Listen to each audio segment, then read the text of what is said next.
Bonjour les Verseaux, bienvenue pour ce tirage du mois d'avril 2021 qui s'adresse aux personnes qui sont célibataires.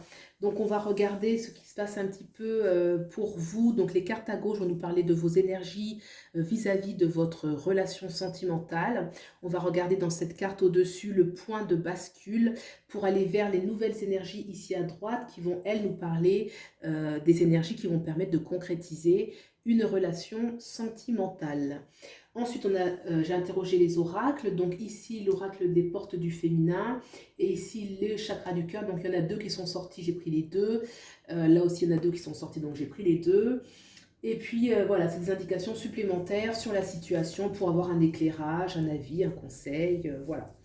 Donc c'est parti pour le tirage des énergies actuelles. D'accord, arcane majeur, la tour, la coupe, ah ben oui, heureusement qu'il y a eu le 8, et la justice. Donc on a deux arcanes majeurs que sont la tour et la justice. Alors la tour nous indique qu'il y a eu des désillusions, des choses difficiles sur le plan sentimental, des choses qui se sont écroulées.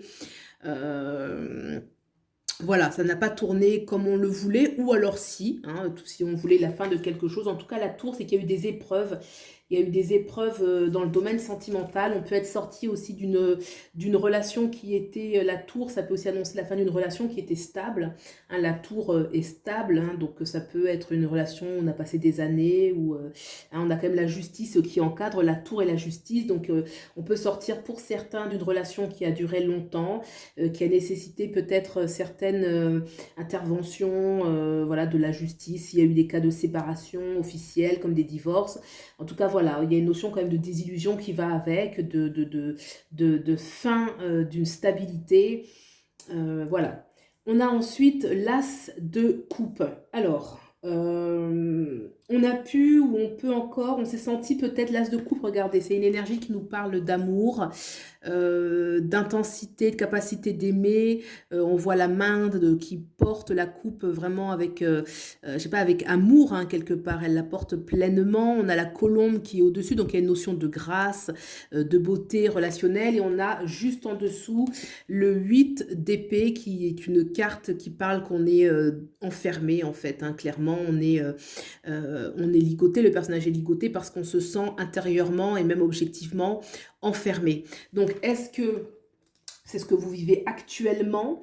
Est-ce que vous êtes dans l'incapacité d'aimer parce que vous vous sentez opprimé, oppressé, que vous n'avez pas la capacité voilà, de vivre ce que vous voulez sur le plan sentimental?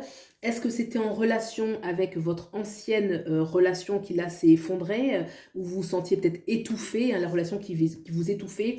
En tout cas, il y a eu une situation sur le plan sentimental qui était inconfortable, qui a apporté un manque d'épanouissement, où on ne se sentait pas libre. Voilà, il y a vraiment une opposition entre cet amour qui est censé être très grand, très fort, très beau, qui incarne même la liberté, la colombe, la grâce, et en dessous une carte où on est clairement prisonnier, enfin, elle est prisonnière quoi, hein, elle est prisonnière. Son château, il est bien au-dessus, bien loin d'elle. Donc, il y a une sorte c'est rude un petit peu, une différence entre cette exaltation et la rudesse de cette carte. Donc, est-ce que c'est ce que vous vivez aujourd'hui parce que vous vous sentez enfermé ou est-ce que c'est ce que vous avez vécu sur le plan sentimental? On a la justice ici qui va venir trancher, mettre fin quand même. On est prêt là quand même à se rendre justice, hein, à se rendre justice d'une manière ou d'une autre. Est-ce que c'est en ayant recours à des voies judiciaires ou est-ce que c'est tout simplement qu'on a la rigueur, la rectitude pour trancher dans le vif et décider ce que l'on veut plus, hein. C'est une justice qui n'a pas les yeux bandés, donc elle voit clair, elle voit bien. C'est une justice qui va être tournée sur elle. Elle va décider ce qui est juste et ce qui ne l'est pas. Voilà, donc là, ce sont dans les énergies actuelles pour un peu mieux comprendre votre situation. On regarde tout de suite ce point de bascule ici. Le 9 de disque, ça c'est une belle carte. Le 9 de disque, c'est une jeune fille qui est heureuse. Elle est heureuse, il y a un aigle à côté ou un faucon, hein, un gros oiseau comme ça. qui va représenter la liberté, le besoin d'envol. Ça vient contraster clairement avec cette carte ici, le 8 d'épée. Il y a aussi cette justice qui quelque part est dans une certaine rectitude, une certaine droiture. Là, on a un personnage qui est beaucoup plus lascif, détendu, décontracté. Le 9 de Pentacle nous parle d'une richesse, d'une abondance intérieure, d'une joie aussi d'être seul, entre guillemets, hein, c'est pas la solitude de l'ermite, mais il y a un plaisir d'être soi-même, avec soi-même. L'aigle à côté ou le faucon va représenter l'envol, la liberté, hein, ces grands oiseaux là, vraiment vont incarner vraiment la liberté. On a de la hauteur, on a de l'autonomie, sont des animaux qui n'ont pas de prédateurs, donc vraiment il y a une notion de grande liberté, on se retrouve, enfin c'est vraiment, voilà, c'est l'énergie de je me retrouve. Hein. Je sors d'une situation qui a été fatigante, hein, qui a été... voilà, on voit plus clair en fait, hein, ce personnage qui a les yeux bandés, bah, il ne voit plus clair. D'où la justice qui, elle, a la clarté et n'a pas les yeux bandés. Hein. Souvent, on voit la justice qui a les yeux bandés dans d'autres cartes, elle non. Donc justement, on retrouve de la clarté parce qu'il y a un besoin de retrouver... un peu se retrouver, voilà, c'est un peu une expression quand on dit je me suis retrouvé parce qu'on revient de loin et qu'on s'est peut-être un peu perdu dans le passé relationnel et que même s'il peut y avoir une aspiration pour une nouvelle relation, c'est normal, c'est partie du cycle de la vie, mais il y a la notion vraiment de liberté qui peut être chère, où cette fois-ci on veut pas se perdre, se fondre dans une relation. Voilà ce que je retiens de ce 9 de Pentacle. Et ça constitue sa propre richesse. Je pense que cette liberté, cette force intérieure, c'est notre propre richesse. Hein. C'est vraiment l'énergie qui se dégage. On va regarder maintenant les nouvelles énergies après ce changement. Le 4 d'épée, besoin de repos. Le 2 de Pentacle, 2 de denier. D'accord, notion de choix et les amoureux. Donc on a l'arcane majeur, les amoureux, ici. Donc c'est intéressant. Hein, on se dirige vers les sentiments. On a le 4 d'épée. On voit une énergie d'une personne qui se repose. Hein. Clairement, elle se recentre. C'est un repos qui va la stabiliser. On a le chiffre 4 qui va lui apporter de l'ancrage, qui va la recentrer. C'est vraiment l'énergie « je me retrouve ». Là, on s'est fatigué. Il y a eu quelque chose qui a fatigué. La tour, c'est une énergie qui est toujours difficile, qui est intense. Hein. Peu importe qu'on accepte que les choses s'écroulent ou pas, c'est toujours difficile. C'est toujours quelque chose qui va prendre de l'énergie. Et donc là, on a en réponse le 4 d'épée où on voit un personnage qui est toujours habillé, hein, il ne dort pas, il est habillé, donc c'est vraiment la notion de se reposer. Il a les deux mains jointes parce qu'il est recentré, il va recentrer ses énergies, se recentrer pour ensuite, on va regarder vers où il va aller, mais là il y a une nécessité de repos, une exigence de repos où on a été trop tiré vers l'extérieur et là on va vraiment, le 4, hein, donc on va aller dans une stabilité intérieure, une stabilité de vie, mais cette fois-ci... après s'être un petit peu retrouvé, la nécessité vraiment de se retrouver pleinement. On a le 2 de Pentacle. Alors là, ce sont des énergies qui sont très individuelles en fait. Hein. Donc le 9, pour moi, c'est la liberté, retrouver, on se retrouve. Le 4, on se repose, on se recentre, on pense à soi, on est vraiment au cœur de ses préoccupations, on pense à soi. Et on a le 2 de disque. Le 2 de disque, c'est d'abord un personnage qui, dans la continuité de sa liberté, va devoir quand même faire un choix. Il va devoir faire un choix, c'est-à-dire peut-être, est-ce qu'il devra choisir, hein, on dit avec cette carte qu'on ne peut pas être capitaine de 2 navires. On voit 2 navires derrière qui sont en train de chavirer. Alors le personnage central a l'équilibre, hein, de tout de même, on peut voir qu'il garde l'équilibre, qu'il tient fermement ses 2 deniers, donc peut-être va-t-il réussir à jongler, j'ai envie de dire, avec ces 2 possibilités. Soit effectivement on est à l'aise dans cette situation, ou alors il faut faire un choix. On peut très bien comprendre qu'on peut aussi jongler entre une relation et sa liberté. Je le verrai aussi comme ça, parce que ce personnage, je le trouve à l'aise dans ce, entre guillemets, déséquilibre. Je le trouve à l'aise. Les eaux sont tumultueuses, mais lui, on ne voit pas qu'il est dans une sorte au niveau de son physique, il y a une rectitude, elle tient bien ses 2 deniers. Donc, on peut tout à fait réussir à trouver un équilibre entre sa liberté et entre une relation. D'accord ? On pourrait le voir choisir entre 2 personnes, mais je ne pense pas. Pour moi, en plus, j'ai la carte des amoureux qui est ici. J'ai le 4 de d'épée, qui est un personnage qui se recentre, qui garde sa force dans sa stabilité avec le chiffre 4, moi je dirais en fait qu'on trouve l'équilibre entre sa vie, sa propre force intérieure, sa propre liberté, parce que c'est quand même le 9 ici de denier qui nous parle d'un personnage qui est libre, et les amoureux, vous voyez, le 2 de denier, et entre la stabilité personnelle et l'arcane majeur, les amoureux, qui bien évidemment nous parle d'un couple. On va prendre cette carte au premier degré, nous parle qu'effectivement, là il y a une rencontre, il y a un couple qui se fait, et qu'on va pouvoir vraiment garder cet équilibre entre sa propre force intérieure qui est fondamentale, puisque c'est le 4. Le 4, c'est ce qui nous apporte justement notre propre ancrage, déjà à nous-mêmes.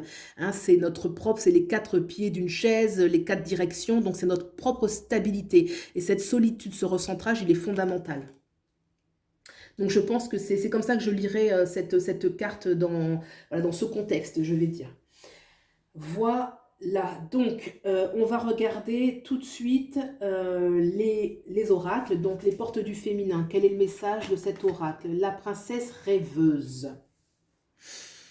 La princesse rêveuse, donc on voit une jeune femme qui est profondément aspirée, concentrée sur ce petit personnage qui danse, hein, c'est une petite danseuse. Alors la princesse rêveuse, moi ce que ça m'évoque, quand je vois ce personnage, là il y a des circonvolutions où on voit qu'il y a du mouvement. Hein, moi cette carte elle m'interpelle beaucoup, celle-ci, là où on voit le personnage qui est enfermé. Là on voit une personne, une petite danseuse qui est en train de bouger, de danser. Moi, je dirais que il y a une opposition entre cette princesse, voilà, qui regarde. Elle regarde quoi? Elle regarde ce à quoi elle rêve. Hein. La princesse rêveuse, elle rêve à quoi? Eh ben, elle rêve de cette jeune fille, hein, de cette jeune. Ça va être un symbole qui va représenter en fait le mouvement. Et le mouvement, ça me parle de quoi? D'aisance du mouvement, donc donc tout simplement de pouvoir être libre. Voyez, un petit peu lorsqu'on voit des danseurs, des danseuses, il y a une notion où on danse la vie parce qu'il y a la notion de mouvement, le corps est libre de mouvement. Il y a une différence entre ce personnage ici qui est figé et ce personnage qui est libre, la danseuse. Donc moi j'y vois, bien sûr il y a une notion de romantisme, hein, pour moi il y a une notion de liberté qu'on veut garder. Voilà, on rêve un petit peu de ce mouvement parce qu'on est rêveux. Cette princesse qui, on aurait pu dire rêveuse, pour moi ça n'évoque pas un prince charmant. Bien sûr qu'on peut y aspirer. Mais cette princesse, souvent, on montre la princesse qui va rêver d'un prince charmant. Et là, on voit une princesse, donc qui va incarner le personnage féminin romantique, mais elle rêve de cette petite poupée qui est, elle, en train de danser, de bouger comme elle veut, de danser la vie, toutes ces circonvolutions. Moi, je dirais qu'il y a une énergie en vous qui veut être libre de ses mouvements, qui veut aimer librement. Hein. Pour moi, c'est ça. C'est-à-dire que cette princesse, elle n'est pas en train de rêver seulement du grand amour, parce que bien évidemment, comme dans un tirage sentimental, et que c'est clairement voilà, on tend vers ça d'ailleurs, clairement avec les amoureux. Mais pour moi, il y a la notion de mouvement, de rester libre. Et ce personnage qui est ici, qui se sent ligoté, voilà, il y a vraiment pour moi une différence qui va se marquer par rapport à cette sensation de rester libre. On va regarder ce que nous dit l'oracle chakra du cœur. Dépendance affective et tout bouge maintenant. Eh bien oui, c'est ça. Regardez. Dépendance affective. On va le lire vraiment dans le sens de deux êtres qui sont en fusion. Voilà, on va dire fusion, mais dans le sens où chacun, où on se fond dans la relation. Vous voyez, on se fond. Moi, je pense qu'on peut avoir une relation très intense, même plus intense, mais sans être dans la dépendance affective. Et c'est pour ça que ce personnage ici, cette princesse rêveuse, moi, je la vois rêver de liberté. Le mouvement, moi, les danseurs, en tout cas, c'est ce que ça évoque pour moi au niveau énergétique. Le danseur, c'est celui qui est libre de ses mouvements. Il y a une notion de liberté. Il n'est pas dans un carcan. Il n'est pas dans un carcan. Hein. Et là, on voit justement dépendance affective, donc on va le voir dans le sens contraire, c'est-à-dire justement, on n'aspire pas, on ne veut pas, en tout cas, ce n'est pas ce qui est bon pour vous, pour vraiment un vrai épanouissement. La dépendance affective n'est pas bonne, et on a derrière, tout bouge maintenant, donc encore la notion du mouvement, hein, le mouvement qu'on avait avec la danseuse, tout bouge maintenant, une façon de dire que non, là, cette dépendance affective, on voit que c'est figé, il y a une énergie de figement, les deux bras comme ça sont ballants, menottés, hein, clairement, hein. Donc, ce sont des liens qui sont trop fusionnels, trop, on peut pas bouger l'un sans l'autre. Et là, non, non, non, tout bouge maintenant. Une façon de dire qu'on on n'est plus dans ces structures, on n'est plus dans ces structures, que ce soit consciente, inconsciente ou ce style de relation. Là, on va être plutôt dans quelque chose de beaucoup plus libre, autonome, tout en étant dans une relation qui peut être très belle, très sincère, très riche. Regardez ces amoureux, on nous parle clairement d'un couple, voilà, on voit, c'est la nature même du couple, hein. La fille s'abandonne, l'homme la protège, voilà, on est un petit peu dans les stéréotypes, mais c'est très bien comme ça, très beau comme ça. Donc il y a une relation qui est belle, qui est là, mais la notion d'indépendance, après c'est relatif, ça va parler, le mot indépendance dans un couple, c'est différent d'une personne à une autre. En tout cas, ce qui ressort là, c'est qu'on veut rester quand même libre, hein, voilà. Ben écoutez, j'espère que ce tirage vous a plu. Si c'est le cas, vous pouvez liker, vous abonner. Je vous remercie beaucoup de soutenir la chaîne. Pour une consultation individuelle, vous avez mes coordonnées en barre d'infos. Et puis, je vous souhaite le meilleur et je vous dis à bientôt. Au revoir.